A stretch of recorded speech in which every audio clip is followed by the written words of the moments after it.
Good evening, everybody. All right, it's great to be with all of you.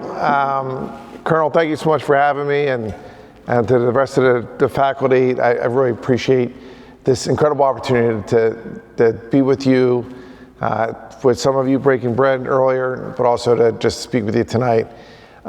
First, it's an incredible privilege because H.R. McMaster is a genuine American hero. I had a chance to serve in the Army with him, and when I was in the Pentagon, he was one of the incredible voices within our military. But he was a personal hero of mine because when I was a young Army captain, I had read his book, Dereliction of Duty. And it's one of the themes that I was hoping to talk about tonight, about really the crux of the book. It talks about the Vietnam War and leadership, but it's really about having moral courage to do what's right. And as was mentioned in my bio, I spent years teaching at the United States Military Academy at West Point. I mean, imagine being 27 years old like I was, being an Army captain and teaching firsties who are basically my age or a little bit younger, constitutional military law. When I was there, though, unfortunately, when 9/11 happened and deployed twice to combat. But one of the things I want to mention about General McMaster is, I think people forget that, he multiple combat deployments, but he earned a Silver Star for his heroic actions. But I think one of the things that, I wanted to mention, and kind of as we talk tonight, and I can't wait for the Q&A section, is, when you teach at West Point and here at the Valley Forge Military Academy, you think about taking the harder right over the easier wrong. And how character is how you are when nobody's looking. So I'm named after a Vietnam veteran named Patrick Ward, who gave the ultimate sacrifice. It was my mom's best friend growing up in Philadelphia, Fairmount section. He went to Roman Catholic High School.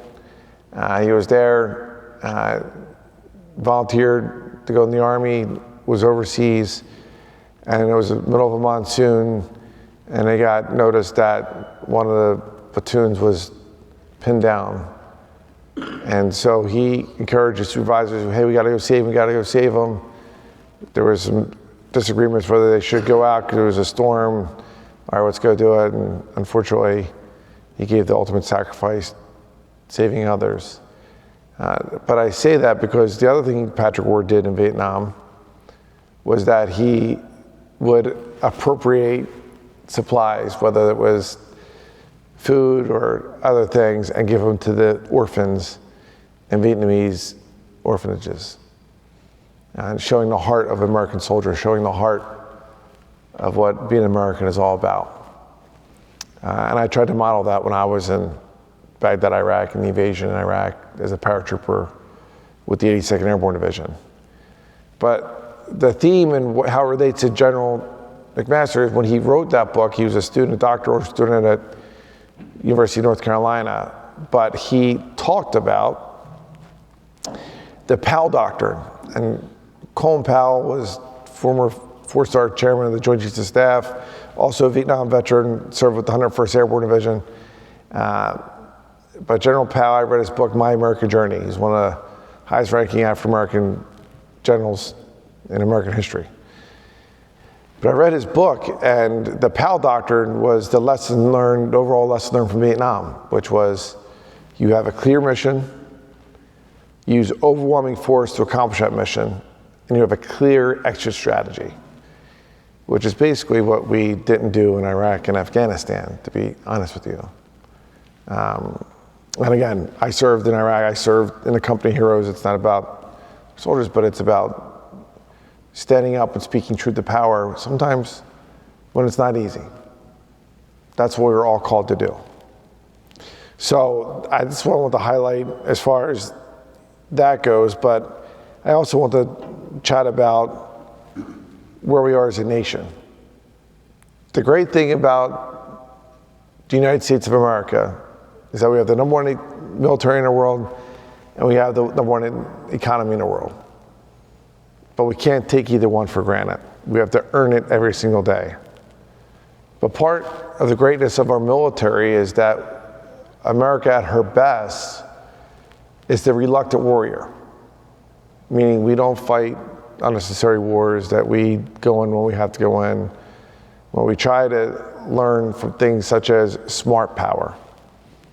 And, as was mentioned, I was the first Iraq War veteran in Congress. Full disclosure, I was a Democrat, and if you tune in tomorrow, I'm on Fox News. I'm a Fox News and Fox Business contributor, and I try to speak the truth to power when I'm on television. I don't take talking points from anybody. I say what I think is right.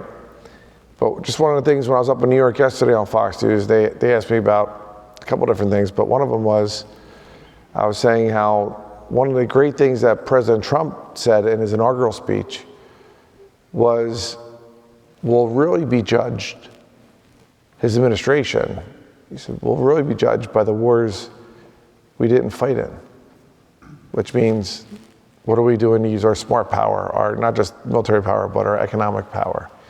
And you're seeing that, you saw it in the first Trump term with the Abraham Accords, but you also see it now with where we had 34 nations come in with the peace deal just most recently.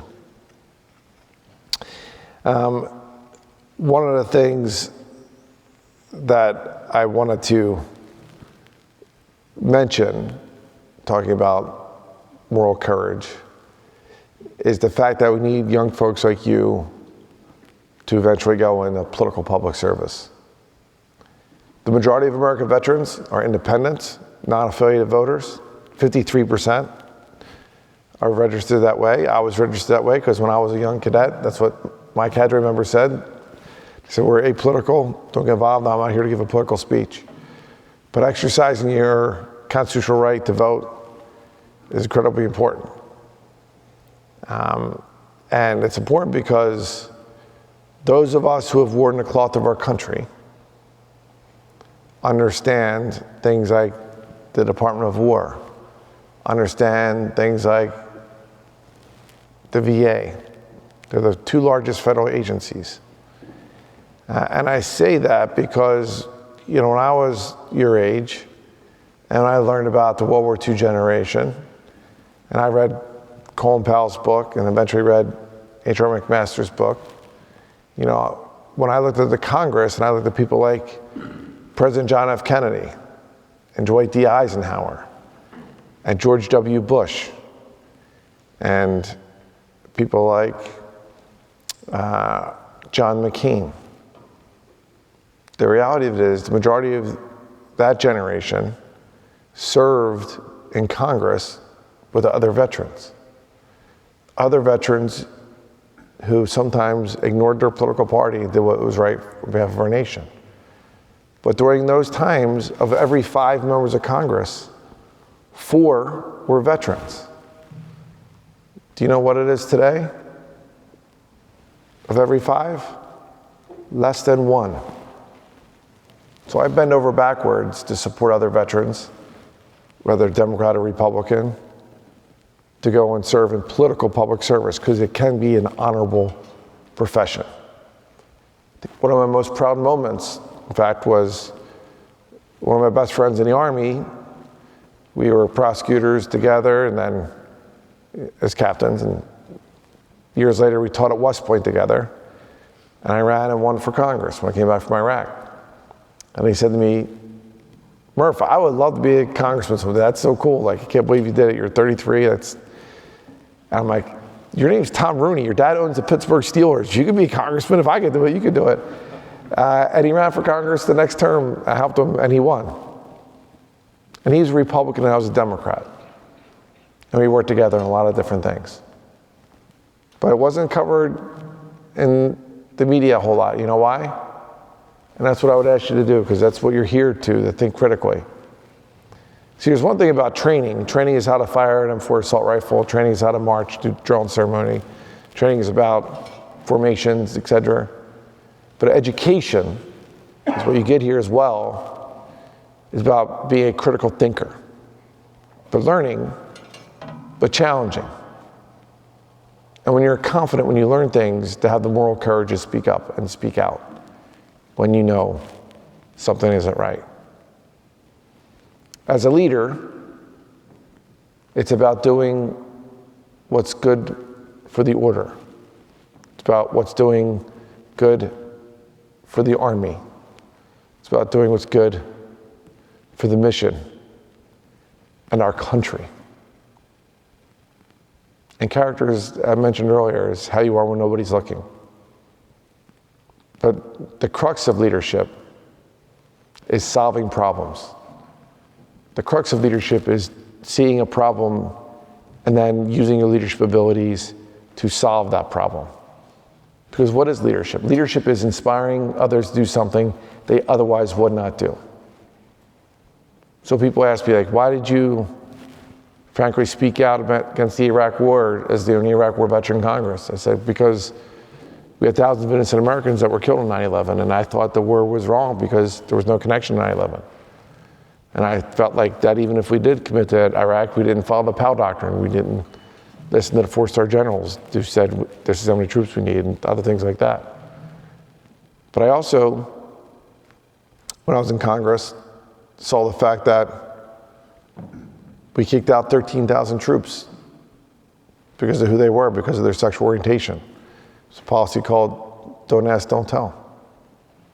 Now I'm a straight, as a husband, I have 2 kids, and people said, Patrick, we saw you introduce the Murphy Amendment to repeal don't ask, don't tell. Why would you do that? I said, well, because we kicked out 13,000 troops, not for misconduct. I don't care if you're gay or straight. If it's misconduct, yeah. You're the UCMJ, we'll throw you out. But because of who they loved. I thought it was wrong. A lot of folks said to me, well, Patrick, you won in Bucks County, Pennsylvania. You're age 33, you won by 0.6%. You're going to put yourself out there, you might not win your re-election. I said, well, that's also the problem with folks in Washington, D.C. See, I'm a devout Catholic. And I don't care what religion you are, or if you're atheist, agnostic, whatever. But I believe that Judgment Day is more important than your re-election or election day. I believe that someday I'm going to have to answer to a higher being who's going to know what I did. And I was telling the colonel and some of your classmates tonight at dinner, I have a daughter, Maggie Murphy, who's a ROTC cadet freshman at Clemson University. She's an Air Force ROTC. She's smarter than us, Army folks, but she's out there every Monday, Wednesday, Friday at 5:50 in the morning PTing. I'm going to see her tomorrow. I'm flying down to Clemson. But I used to say, when my daughter and my son are in college, I want them to be proud of what their daddy did when he had a chance to serve, when he had a chance to make a difference. Another thing I worked on, and I'll just mention it briefly, was that when I was in Congress, the unemployment rate for my brothers and veterans from Iraq and Afghanistan was 16%. So I co-authored a bill with my roommate. His name was Tim Walz. He's now the governor of Minnesota. Tim and I was on Armed Service Committee. He was on the VA committee. And we wrote the post-9/11 GI Bill together. Post-9/11 GI Bill, right now there's about 800,000 young Americans that are going to colleges and universities that served our country, and now use that. Not just to get the free tuition, but the room and board and a stipend. It's been a game changer. So I know I was going to save as much time as I can for Q&A, but I do want to mention one other thing. I told you about my love of H.R. McMaster. I'm honored to give his speech, in this program for national and cybersecurity. We could talk in more greater detail. I want to leave more time for Q&A. But I have to tell you, one of your other graduates is one of my good friends and one of our national leaders who the rest of America will hear of soon. His name is Wes Moore. Wes Moore is the governor of Maryland. Wes Moore was here at Valley Forge, earned his commission as an Army officer, went to Johns Hopkins University, and I went in to become also an All-American, a paratrooper with the 82nd Airborne Division.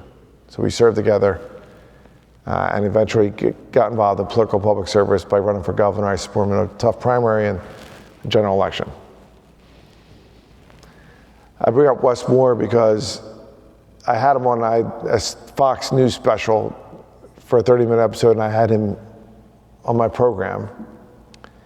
And here is the governor of Maryland. The capital of Maryland is Annapolis, Maryland. It's where the Naval Academy is. And here's an Army officer who's running the state out of a Navy town. And I go, Governor, I'm going to put you on the spot. This tough question. I go, is it go Army or is it go Navy? Because you have constituents in your backyard. He goes, I tell them I'm Army first. As long as Navy isn't playing Army, then I can be for Navy. But if it's Army versus Navy, I'm go Army. And he said this unsolicited over a year ago. He goes, beside my wedding ring, the only other ring I wear every day is my Valley Forge Military Academy ring. Because that's the formative years that made me the leader of character that I am. So to be in your presence here today is an honor for me.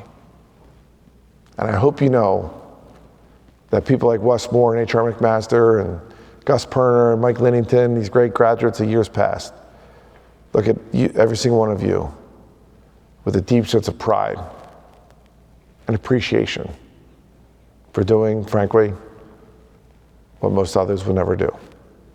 So thank you so much for having me. I'd be honored to answer any questions that you might have. Thank you.